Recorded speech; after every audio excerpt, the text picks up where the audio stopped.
So we learn about the 3 stages of imprinting in our childhood. The first 7-year cycle, which governs our physicality. The second 7 years, which govern our emotional life. And the third 7 years, from 14 to 21, when our mind develops its primary thought patterns, our psychology, how the architecture of our mind is built during this last teenage cycle. So you can see that the shadow here is called opinion. What's wrong with having an opinion, you may ask? Why is that a shadow?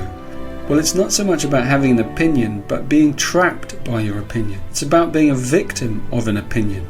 You notice we often think of opinions as our own, as though they define us. So at the shadow frequency, your opinions define you. They limit you. But they aren't who you are, because they can always change at any moment. And the strongest opinions become meshed into a worldview that forms around wound experiences from earlier childhood cycles, and they crystallize in our mental consciousness as we try to cope with the world as teenagers. And the dilemma here helps by bringing the other half of the story. It's the dilemma of politics. And by politics we don't mean the external means of government, but the internal means. In other words, the way in which the shadow mind works. And it works by taking sides. And it does this out of emotional insecurity. And it will even build a whole life around that wound.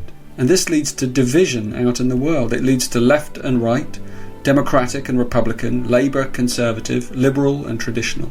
It leads to politics, emotional politics, sexual politics, intellectual politics.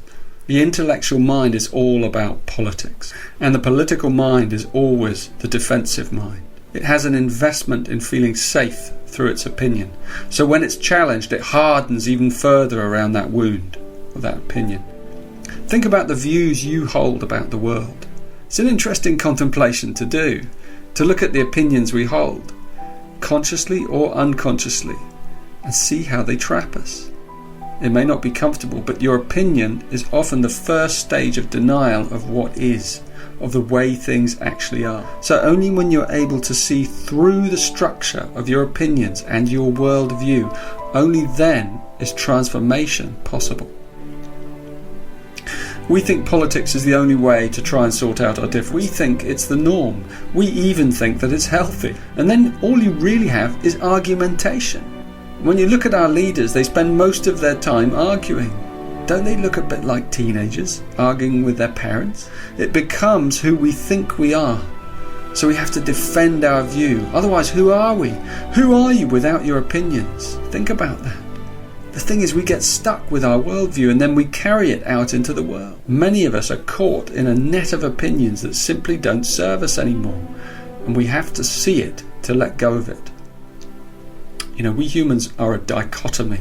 We're a dilemma. We are two contrary views. We have two eyes, two hemispheres of the brain, always two. And because it's so uncomfortable being two, we choose one and let it dominate. And we pretend to feel safer. And that's how the political mind works. So use this shadow to dig into those places in your mind where you feel the need to defend a viewpoint. You can have a view, of course, but that view does not have to define you. As long as you're aware that any single view is not the whole story, then you've freed yourself from the clutches of the political mind, the opinionated mind, the victim mind. We need to understand something fully before we can transcend it. This is what genius is all about. You learn something, then you unlearn it, then you transcend it. But your transcendence includes it. This is what compassion is. You know, what it's like to be opinionated. You understand it in your bones. So when you come across it in another, you needn't fight them. You needn't react. You can simply let them have their process. You don't have to try and convert them. In fact, you won't be able to. So better forget that path. But you can kill people with kindness. The opinionated person doesn't know what to do with that genuinely loving intelligence. You speak your truth. You let your heart shimmer with your truth. But you aren't trying to convert. That's where the power lies. It's the way of non-attachment. It's awesome. It's the power of far-sightedness. It's the gift of seeing the matrix, the whole matrix, with all its detail. And once you've seen it, you can never go back to the land of opinion and division. This is the domain of the heart mind, the gift. You merge the opposites. You look with intuition and intellect, and you rise up to a higher level of your functioning, seeing with your causal body. And your causal body is the subtle equipment that humans have to look at something beyond the mind. The causal plane lies beyond the mental plane. It's the realm of archetypal wisdom. It's not about knowledge. It's about the direct seeing of truth. And you perceive truth through your whole body. It's here that revelations come from. Insights, epiphanies, satori's, breakthroughs.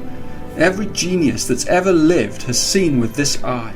They've lifted themselves up to look at life through wider eyes. And many were not able to live there, but they captured it through their art, or through their science, or their particular stream of genius. And it's why genius is always ahead of its time. It's far-sighted. It sees where we have come from, and it sees where we're going. And the gift frequency is always a process. It's the process of dismantling the shadow. And as we drop our fixed views and opinions, our cells open us up to this higher mind. And the process is a breakthrough occurs, and we have a sight of the higher realm, of a higher truth that exists beyond the world we see. We see into the interdependent, self-originating cosmos. We see into the hologram. At the beginning we cannot sustain this view. It can be something of a trial to see that and then return to your normal function. But we need gaps and pauses between the contractions. We need them to integrate the truths. It's too much for most of us to see it all at once, and we have to get used to it. You know, after an epiphany, such a charge is rushing through your body. You feel so powerful, and yet you have to ground that insight into your daily life. So you're given time. But this is what it means to see through the eye of wisdom, so it can really see into the architecture of life. It sees the fractals and the patterns of existence. It sees the synarchies of creative evolution. It sees through the heart. It knows how to overcome politics. It knows how to get communities working together. You don't really get anywhere by arguing and disempowering and jostling for position. You work with each other through empowering, through affirming, through listening. This isn't idealistic. This is eminently practical. Efficiency is about working with higher values. We're not children, but we behave exactly like them. In fact, we're much worse than children because we don't have their capacity to let go. Left brain genius is all about mastering technique in order to transcend technique. The left brain works in hierarchies, in levels, in sequences. It's like the right brain works illogically and makes quantum leaps, but they both lead to the same place, to transcendence.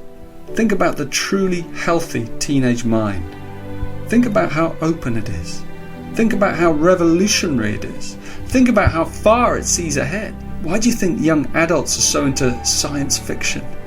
It's the gift of far-sightedness. We all have that gift. The gift is about reclaiming that mind, that causal view beyond the veil of the world. And it's about letting the open heart see through that kind of a mind. It precipitates a creative revolution. Let your heart open that wide and then look at life. You'll see the beauty, the magic, and the miracle of true nature, of the dream world that we live in.